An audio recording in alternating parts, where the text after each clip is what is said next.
Hey y'all, it's me, LaShawn. I don't think I've formally introduced myself to you in the past.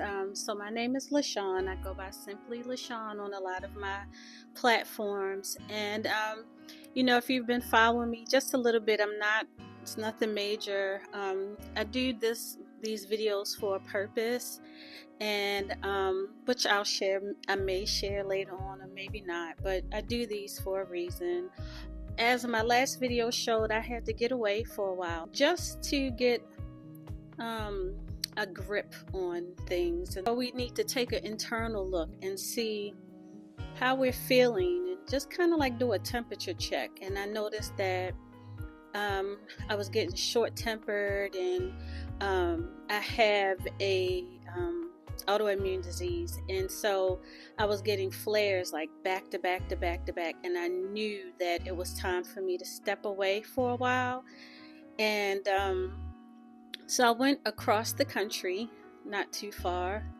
I went to the other side, from the East Coast to the West Coast, and I went to spend time with my niece, and she has been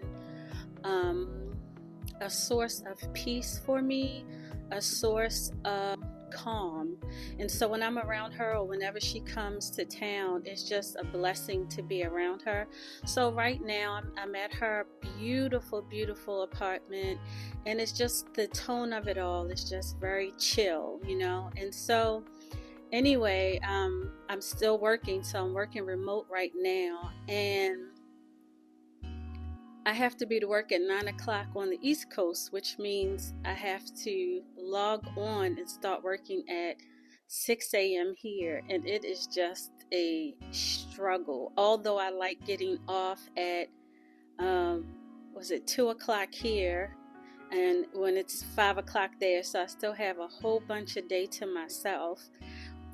I know a lot of people who have told me that they just feel like getting away, and sometimes they can't just pick up and leave and go to another state or anything like that, but maybe somehow you can find a place of refuge, a place of solitude.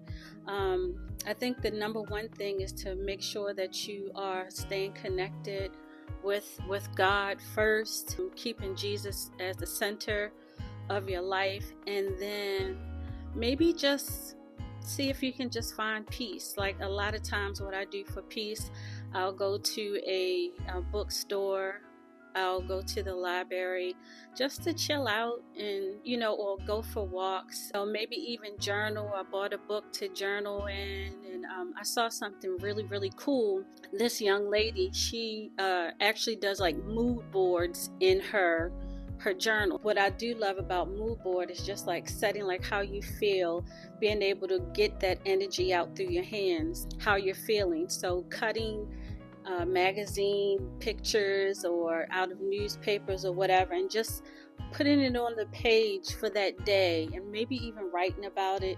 Or one cool thing she did, she had like her journal open, and she had both pages, like just how she was feeling, what she wanted out of life. And again, I just think it's a good thing to do when you're just getting out how you feel at that moment, or for that day. It makes a difference. I am an advocate for people having therapists, because I know firsthand it's very important to empty out, because if it stays in, it bottles up. It's like eventually stress is going to keep going on, and then you'll just explode, and maybe explode on the wrong person, or just explode, and it doesn't always turn out for the best.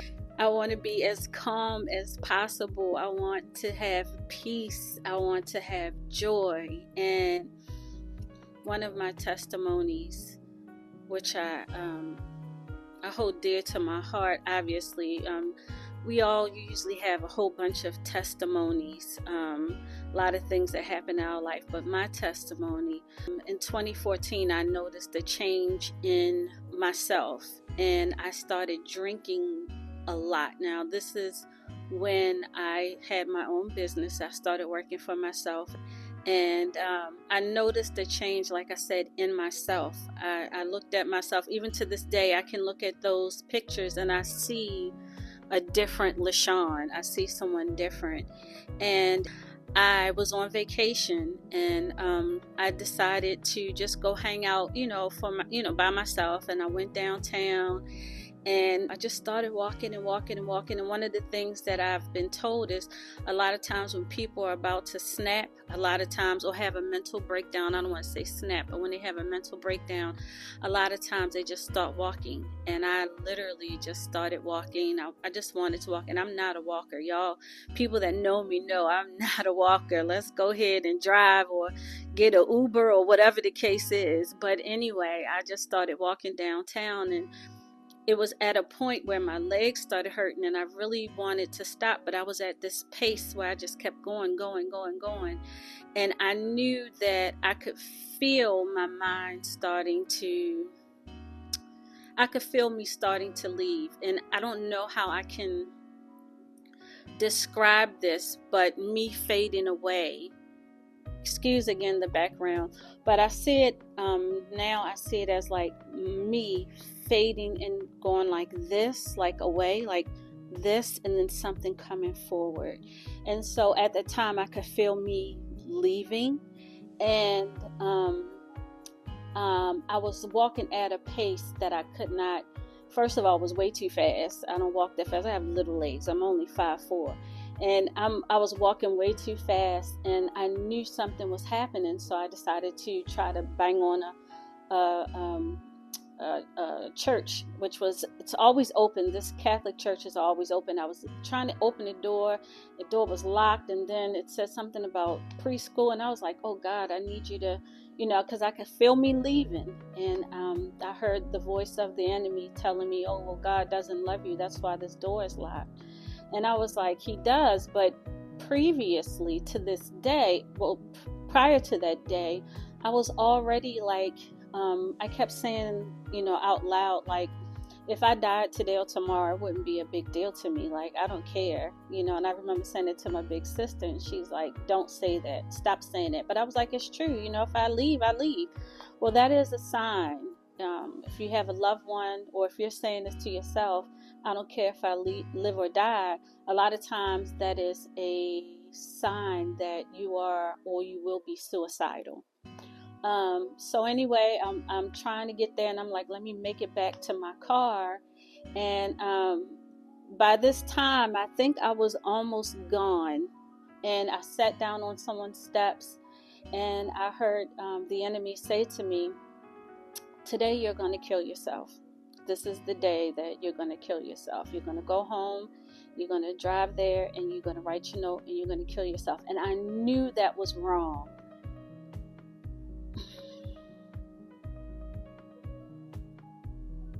I knew that was wrong, but I wanted to. By that time, because I felt like now I was a robot, because I actually got up and started walking to my car as a robot at this point. And I said as a robot because now I was no longer in control. So me fading away, now I'm back here. And I'm literally, think about SpongeBob, how I can't think of the name of that character, how he really wants to get the secret recipe from Mr. Krabs, so Plankton. And so he did a robot thing where he was actually in a robot, and he was like staring the robot. So just think about it in that way. That's how I see it when this feeling ever happens to me. It's like I can see it, but I can't control what's going on. It's called disassociation. And so I get to the car, and I'm like automatic pilot, put that car into drive, and I'm speeding home, one track mind. And I always have a lot going on in my mind. I'm always thinking about like 10 things at one time. But on this day, for sure, there was one thing I was thinking about, and I was going home. And I drove home. I knew what I was going to do. I got in the house, shut the door, locked the door, got a piece of paper, wrote my note out. This is like boom, boom, boom, boom, boom. I did it I put it on the dining room table. I went up and got all of my pills, and I put it out on my table, got some liquor, and the little ounce of me that I had left was to get drunk and then take the pills to ease dying. I don't even know what that even means. But anyway, so I'm drinking, and I'm like, really, I'm getting to the point where I'm not even able to think straight, hold my head up, or anything like that. And then at this time, an old boyfriend called me, and he's like, how you doing and everything like that. And I'm like, well, I don't know what I said. I know whatever I said was enough that he said something is wrong. I can tell by your voice you're not the same LaShawn. Something is wrong. And I know I told him that I may have said, I don't know if I told him I was going to kill myself or I didn't want to live. I don't know what I said.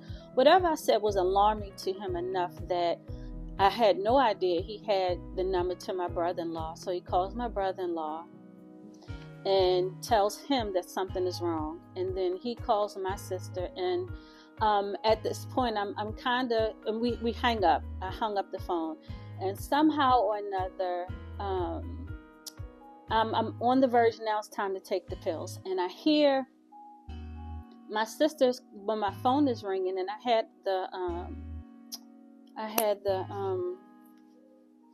the answer machine is upstairs in my room, and I'm in the living room.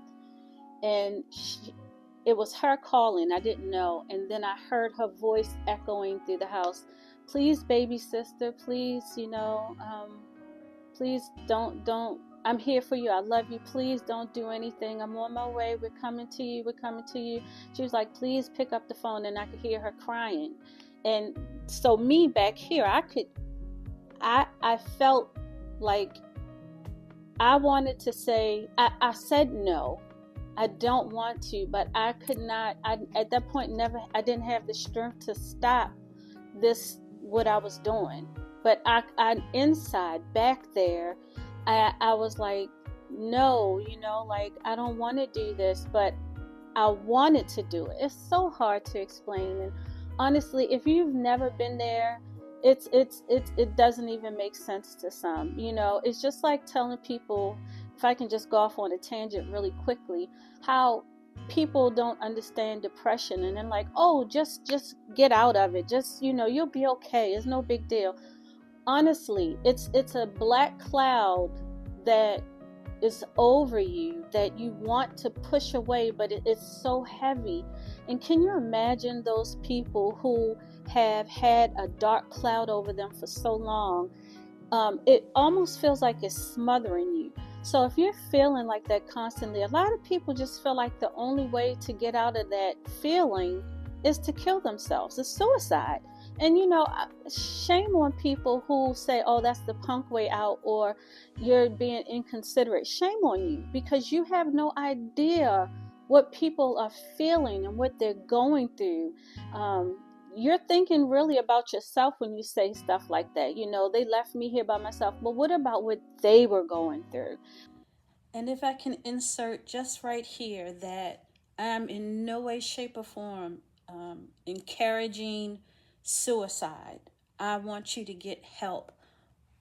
My whole point of saying all of this is that I understand, and that you should have compassion for people who are going through that. If anything, you might want to pray for them. But I'm not advocating, I'm not saying, yes, do that.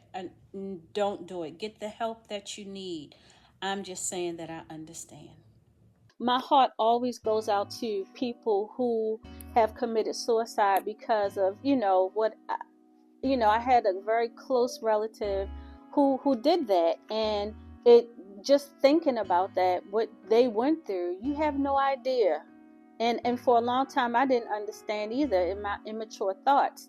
But then as I got older, and even as I went through it, I realized, it doesn't feel good. But anyway, so I guess my sister called my mom and my whole family. And I don't know what kind of speed racing they did, because while my mother didn't live far from me at the time, my daughter was driving, I can't even remember, but they got to my house fairly quickly. And even the guy, my ex, at the time, he didn't live close either. I don't know how he even made it to my house so quickly, but they made it to my house. They called the ambulance. They got there before emergency EMT got there. That's crazy, right? Either way, I thank God for him, because he did call my brother-in-law, and I thank God for a family who came up and showed me how much they loved me. That time I was taken to the hospital, I didn't get a chance to take the medication. However, I was no longer myself, and it hurts me to this day. My nieces and nephews, they didn't want to look at me. I remember, because I didn't want to live, and I didn't want them to see me like that. So my intention was I really wanted to die, honestly, and I didn't want to try and then make it through. I wanted it to be the end. And I was at that time, I had really, I thought about all my aunts and my father. I thought about, my grandmother. I'm like, okay, I'll see them. And I was happy to see them because I missed them so much. Them seeing me like that, it really made me even more angry. And again, there's two people at play right now. There's the LaShawn that's in the background, and there's the LaShawn who's doing, with the anger, because there was a lot of hatred, a lot of anger, and just for them to tell me, we were afraid to look at you because you didn't even. My niece said I looked possessed, and that hurt me. But honestly, if you think about disassociation, what is driving that front force? And I heard the enemy so loudly and clearly the entire time. And when I tell you, my brother-in-law, he's a minister, and he came up and he was ministering to me. He was crying. I never seen him cry before. He was just saying how much he loves me, and how, everybody was taking their time talking to me, and I was just dismissing everybody. And my brother-in-law was saying, God says this.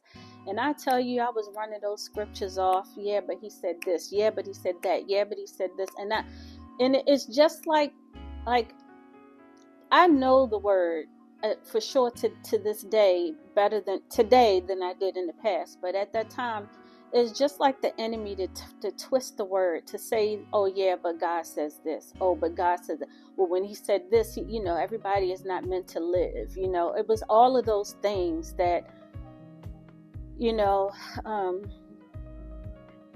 at the time I was seeing God as not a loving God, not the God that I know. I was seeing him as he wasn't a loving God. Let me take this off. And so thinking of it in that way, it really pushed me further down in that hole, and so that's kind of my testimony. I wound up going to a facility for people who, have certain disorders. I was diagnosed at the time to have major depressive disorder.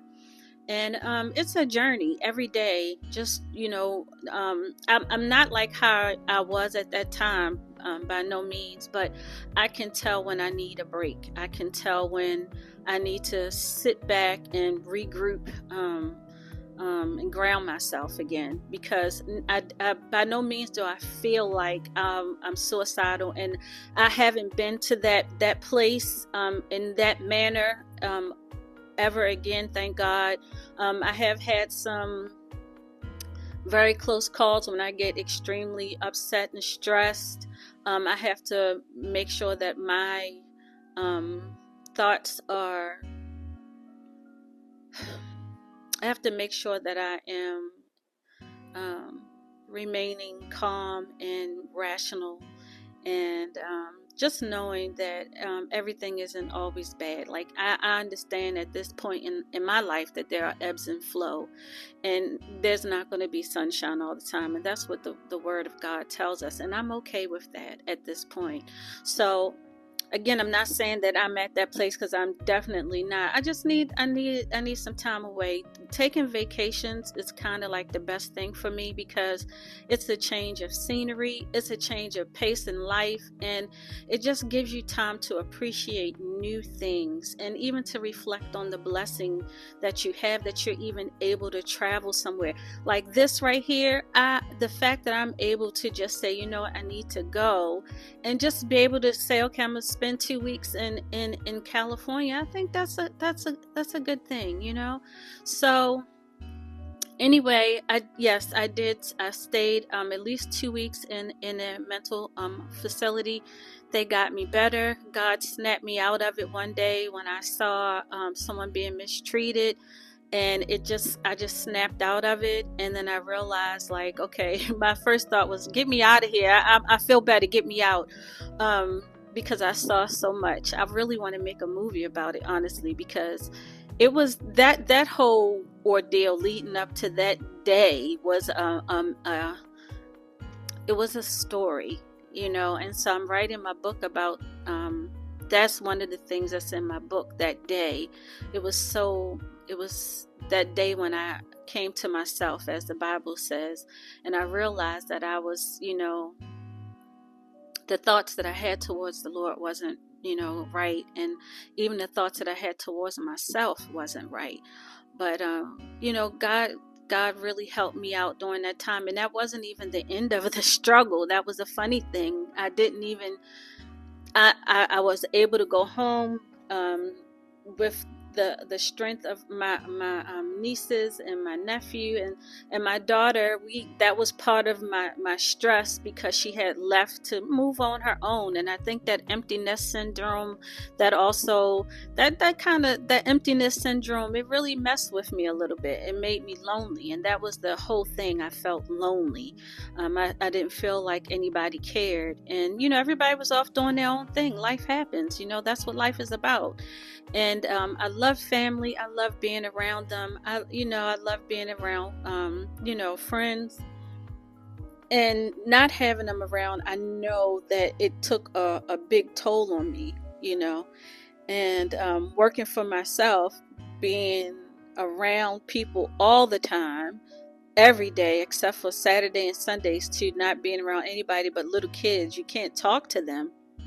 You can teach them, but to have an adult conversation, that wasn't happening. So my life changed drastically, and I didn't put that into play.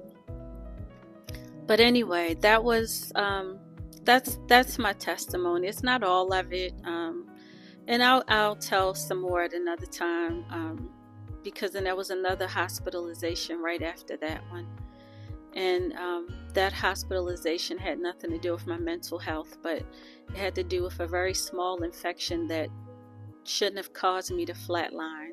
And it was the first time I heard the voice of God. And I'll tell that later, but I heard him as audibly as you hear me. It was the same thing. And you know, God is a great God, and I know that without a shadow of a doubt. Can't nobody tell me anything differently.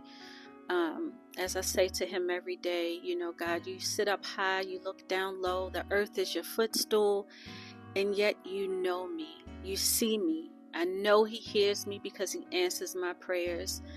I ask a question, as I say before, in my TikToks and my, you know, whatever the little videos I do, he answers me. He tells me that, and that's how I know for a fact he's there. God is so real. And I just want to share that with you, and I hope that I can inspire someone to go on, to keep pushing. You know, like I said, life is hard, but if it's going to change, it has to change. Nothing stays the same, and you always have to remember also to speak positively.